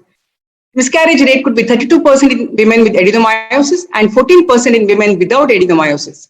So right from 2016 to 2019, there are so many papers which say that because of adenomyosis, all these pregnancy-related complications can happen. And how can we prevent it? How can we help these women to have a child when they come to your doorstep seeking a pregnancy? You have the choice of conservative surgery, medical management, ART, individually or as a combination. But so far, we only have limited data available concerning the efficacy of different treatment options for adenomyosis with or without endometriosis in infertile women. We have quite a few medications, the same as that they are used in endometriosis. You can have medical management, surgical management, or non-surgical interventions like uterine artery embolizations and HIFU. The NSAID and OCP can be used in women who are not interested in fertility. And we use a lot of danazol in the yesteryears. I would not forget this woman who was married for 16 years and yet she was 34 years. This is 1993. We did a diagnostic laparoscopy and saw a globular uterus with bilateral cornal block, and we had started doing cannulation even that time. The hysteroscopic cannulation did not work. So we put her on danazol for 6 months. When we stopped this, she had a spontaneous ovulation and spontaneous pregnancy. And this girl, the daughter born in 94, got married last year, and it was such a happy occasion for us. But danazol lost popularity because of the androgenic side effects, but seems to be coming back today again in the form of local usage of danazol in the form of vaginal ring, intrauterine device, tablets, etc., where the androgenicity seems to be less, but requires some more studies before we accept it totally. Today, the wonder drug in the infertility clinic seems to be the GnRH agonist. New et al. Found that a long course of downregulation significantly improved the clinical pregnancy rate ongoing pregnancy rate, and implantation rate in patients with adenomyosis. This was also supported recently by Tulandi et al. In a beautiful article in Fertility Sterility. And if you use it for 2 to 6 months, there could be a very good volume reduction from 180 ml to almost 80 ml. And it's also useful post-operatively after adenomyomectomy, if at all you do it, to prevent recurrence. So pre-IVF GnRH analog, if you use for 3 to 6 cycles, can do volume reduction and improve the implantation factors and optimizes ART outcome. There is reduction in the GnRH, there is reduction in the expression of aromatase cytochrome P450 in the utopic endometrium of women with adenomyosis and endometriosis. And there is also decreased expression of nitric oxide synthetase. And this is another beautiful paper by Holmes et al., who showed that there was no significant difference in the implantation rate in women with or without adenomyosis if we use pre-IVF GnRH downregulation before ART. This is very, very important. And this is another wonderful paper by Park et al. And Niu et al. Here you can see very clearly with GnRH analog suppression, the pregnancy rates were 51%, and without that 24%. Implantation also is 32 and 16 without GnRH analog. Ongoing pregnancies were also 48% with GnRH analog and 21% without GnRH analog.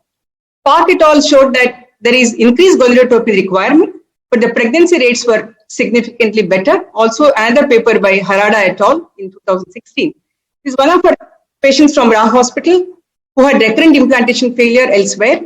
When she came to us, we diagnosed posterior wall adenomyosis. Instead of going in for surgery, we went in for a GnRH analog suppression. At the end of 6 weeks, the mass is still persisting. But at the end of 12 weeks, you can see the adenomyotic mass is almost regressing and the endometrium is expanding. At 16 weeks, she had the embryo transfer, and this is at 20 weeks after GnRH analog. You can see she has conceived twins and she did very well. And if you use GnRH analogs, there is boosting of implantation, and there is also reduction in the adverse effects of adenomyosis like preterm delivery, PPROM. All the complications could be reduced if you use a pre-IVF suppression. Dynogist is a wonderful drug in the last few years, especially for the painful symptoms of adenomyosis, but it's not so good for the volume reduction. I would always prefer a GnRH analog compared to Dynogist for volume reduction and menorrhagia in these patients with adenomyosis and infertility. This is a fantastic paper by Matsushiba et al. In 2018. You can see with GnRH analog, the volume reduction at 16 weeks was from 307 to 177, 50% reduction in volume by GnRH analog. But with low-dose estrogen progesterone combination or with Dynogist, there was no reduction in volume at all. Aromatase inhibitors, letrozole 2.5 mg per day, can help us in reducing the volume of adenomyoma as well as improving the symptoms of adenomyosis. And sometimes with a combination of GnRH analog, there could be reduction in the uterine volume of almost 60%. And even anastrozole is pretty useful, but you may have to use a combination. You should always give a progesterone add-back regime whenever you are using a GnRH analog or aromatase inhibitors. And there are better pregnancy rates when you are using aromatase inhibitor plus GnRH analog versus Dynogist in women undergoing IVF, 48% in a combination, whereas Dynogist group, it was only about 20%. Not that I do not like Dynogist, I love that bonded drug, but for infertility, it looks like the other combination is better so far. LNG IUD is a friend for last 15 years. It acts locally and causes decidualization of the endometrium and adenomyotic deposits, reduces the local prostaglandin production in the endometrium. It can be used along with GnRH analog for volume reduction also. And there seems to be slightly better pregnancy rates with this combination compared to the controls, 32% versus 22%. Danazol we discussed already. So my son Damodar always asks, when will you give me a chance for adenomyomectomy? If you are going on doing suppression, where is the role for the surgeon? So if there is abnormal uterine bleeding or severe dysmenorrhea not responding to medication, recurrent abortions or IVF failures due to implantation failure, you can sometimes do adenomyomectomy, but whenever we do an adenomyomectomy, we should remember that we are not able to remove the disease completely, and chances of recurrence are very high, and chances of healing are not as great as healing after a myomectomy. There is occasional chance of rupture during pregnancy, almost up to 6 to 10%. So with all this in mind, we the infertility specialist, I would always prefer a suppression with GnRH analog rather than do an adenomyomectomy on these women. There are wonderful papers by Osada et al. Who says that he has no rupture at all. He uses the triple flap method as seen here, and he has got 56% pregnancy rate and no rupture in his series. The best series have come from Japan. Almost more than 2,000 cases have been done in Japan. In India also there are people doing adenomyomectomies, but of late we are trying to propagate that it is always wiser to avoid adenomyomectomy in these women desiring a baby, because we always have to avoid the chances of rupture, because we have seen there have been quite a few cases of rupture reported. This is a couple of our interesting cases. 39-year-old lady with infertility of 15 years. She came to us with a history of adenomyomectomy at a local hospital. She had recurrence within 1 year. She also had a failed IVF after surgery. When she came to us, we saw a 6 centimeter posterior adenomyoma. We gave her 2 doses of long GnRH agonist, decrease in the size of adenomyosis. She had ICSI with egg donation in view of her age and repeated failures. With 2 embryos transferred, she conceived triplets. It became twins at the end of 7 weeks. And she had a low-lying placenta also, did not trouble her much. We had a LSCS at 36 weeks with very good sized babies, in spite of not being a diabetic. This is another lady with primary infertility and a large adenomyoma, posterior wall, 33 years and married 6 years. She did very well with long GnRH suppression.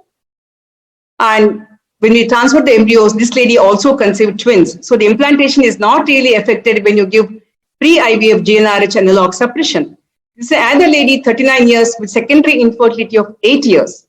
She had laparotomy twice, laparoscopy thrice elsewhere. She came with severe dysmenorrhea, thick endometrium. The husband was totally fed up. He wouldn't talk at all at the first visit. So it took us some time to make friends with them. She had diffuse adenomyosis with endometriosis. She had 5 IVF failures elsewhere. We initially gave a Dynogest for 10 weeks, but nothing seemed to be happening. And later we put in a Mirena and also gave a GnRH analog. And with repeat IVF, she has conceived, and the child is more than 6 months now. So to conclude, I would say that if a woman with adenomyosis comes to your doorstep, treat her like anybody else, investigate for the various factors, male and female, and perhaps do an IUI and give them a chance to get pregnant. And if it is not, pregnancy is not happening, give GnRH suppression, and you can take them up for IVF. Do not go for surgery. If one IVF fails, it is still worthwhile to give her a second chance of a second IVF with GnRH suppression, and maybe they'll get pregnant, because IVF is never 100% successful. So in case there is worsening of the symptoms or repeat IVF failures, that is the only time you should take them up for a adenomyomectomy. This is what is my consensus in our hospital.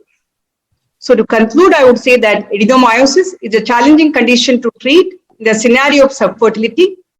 It is interesting to note that with ART, there was good pregnancy rate and good reproductive outcome in adenomyosis. Well-designed, adequately powered studies are required to find out the impact of adenomyosis on treatment of subfertility. Thank you all for the patient hearing. Thank you, Dr. Nagarkatti, once again, and Mox. Thank you. Thank you, Dr. Asa.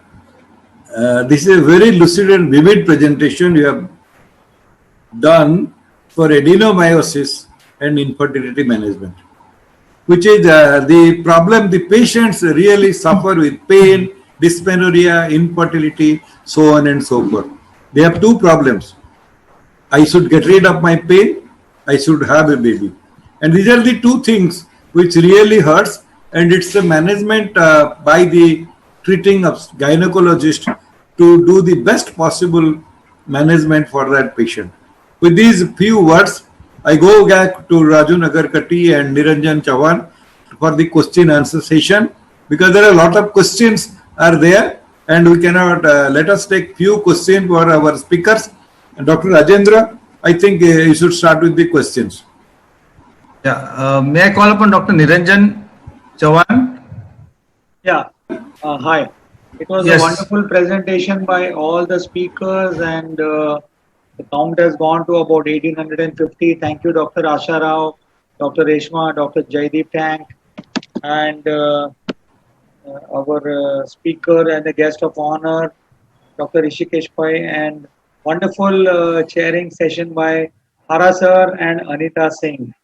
And Raju, it was a great effort by you on this wonderful day. We are in masks.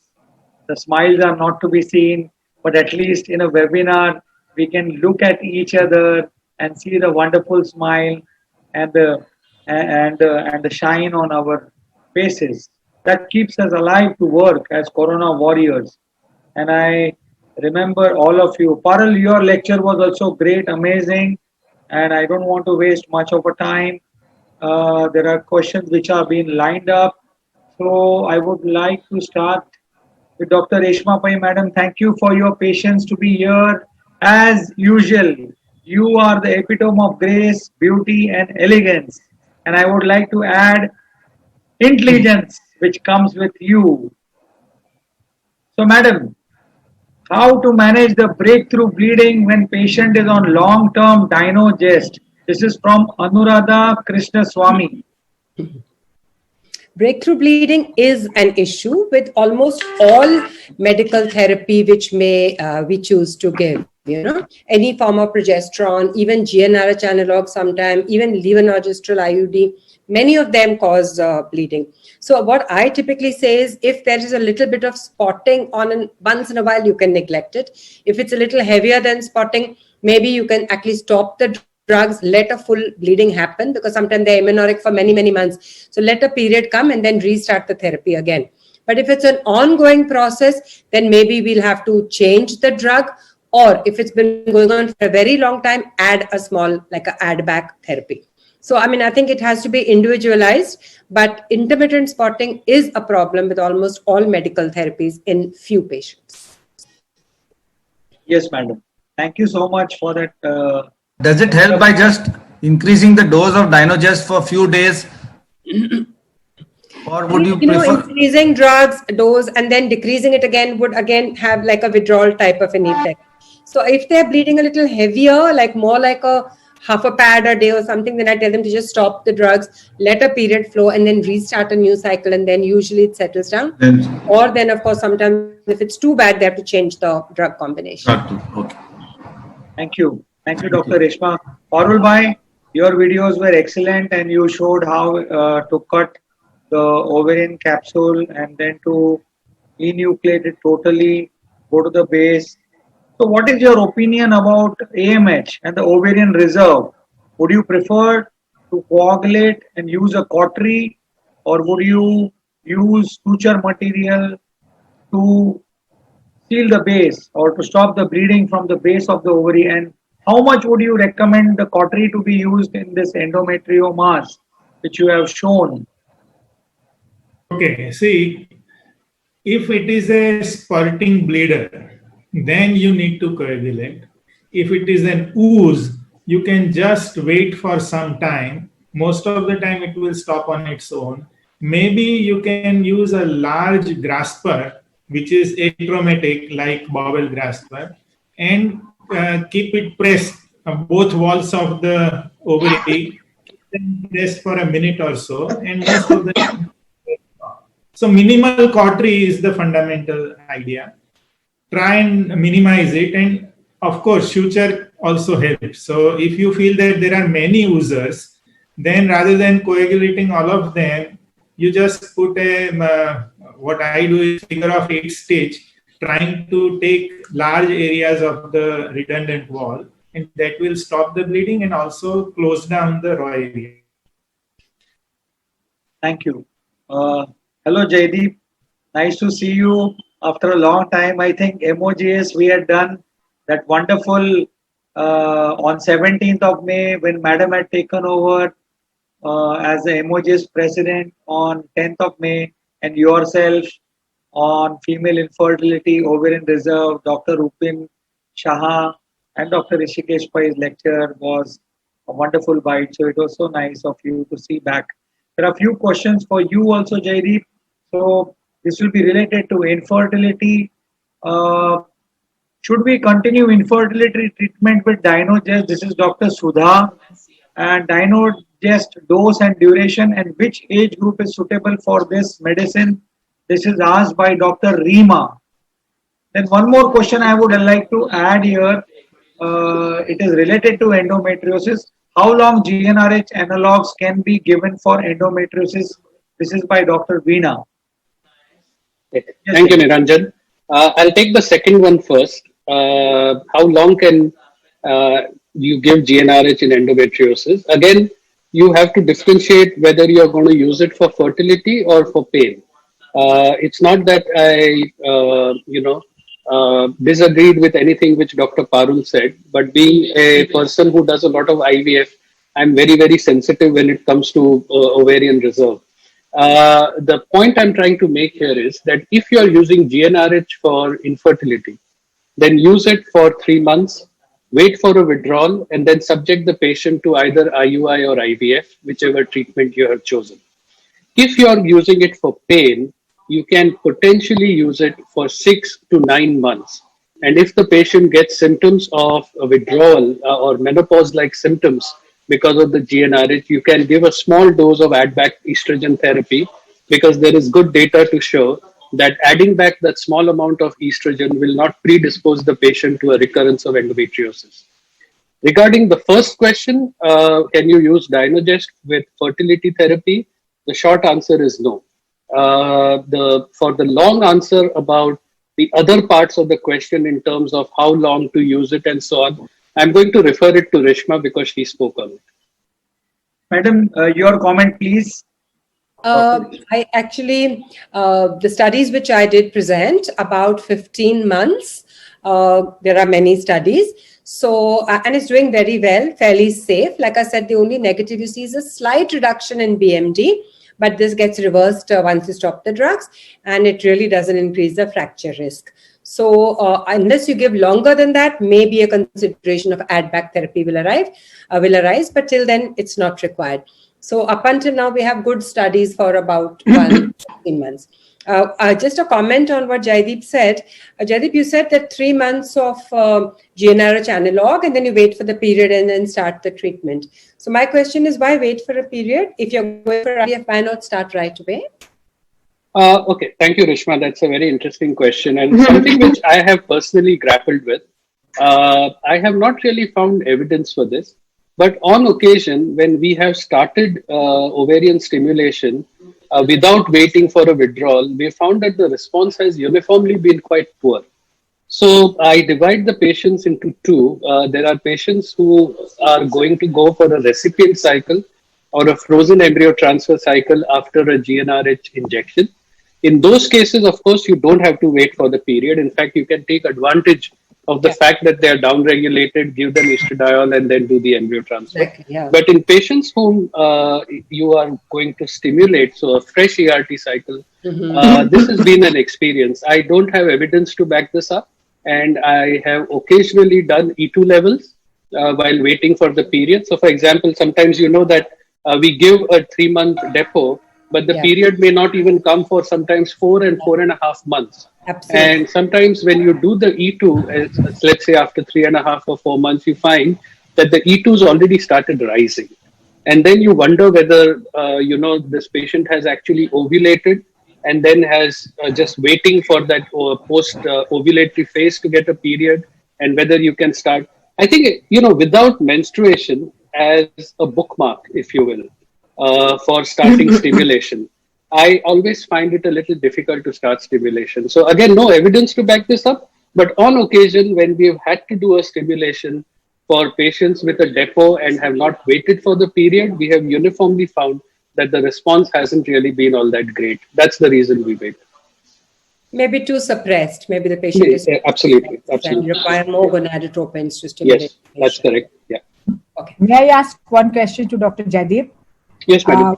For ADVAC therapy, which type of estrogen, what would be the dose, and for how long do you recommend to use? Okay. Thank you, madam, for those questions. For ADVAC therapy, the short answer would be give as low a dose as possible, which will relieve her symptoms. So you are essentially giving ADVAC for two reasons. Either that the therapy or the suppression has lasted for more than 6 months, or that the patient is showing symptoms of menopause-like symptoms because of the severe suppression with GnRH analog. So if you are giving it for relief of menopause-like symptoms, I would start with 2 milligrams once a day and then keep on increasing it till a maximum of 6 milligrams a day till she is relieved of her symptom. I would not go beyond 6, but normally we have not really had to go beyond 4 milligrams. That usually causes a relief in symptoms, and there is again good data to show that the addition of that much estradiol doesn't cause a recurrence of endometriosis. If, however, you're giving it because you have given the suppression with GnRH for more than 6 months, then normally they recommend 2 milligrams twice a day. So that's 4 milligrams a day for till as long as the suppression lasts. Again, it all depends on what you are giving the depot for. You're normally giving such prolonged depots for patients who have pain and have intractable pain, which is not relieved even after surgery. Typically, these patients have had surgery. They have taken 3 months because residual endometriosis, and even after that first shot, they have not improved with their pain. So rather than repeating a surgery, you are trying to suppress that pain with GnRH. So in that circumstance, you will need to give GnRH for a longer time. Of course, these were the days when newer therapies like Dynogest were not available. Now, for example, if you have surgery, GnRH, still pain, then you could actually consider Dynogest rather than giving more GnRH. Thank you. Thank you. Thank you, I have a question for Dr. Rishma. When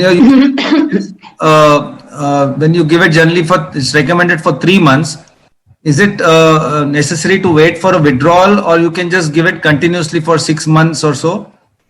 GnRH analog? No, Dynogest.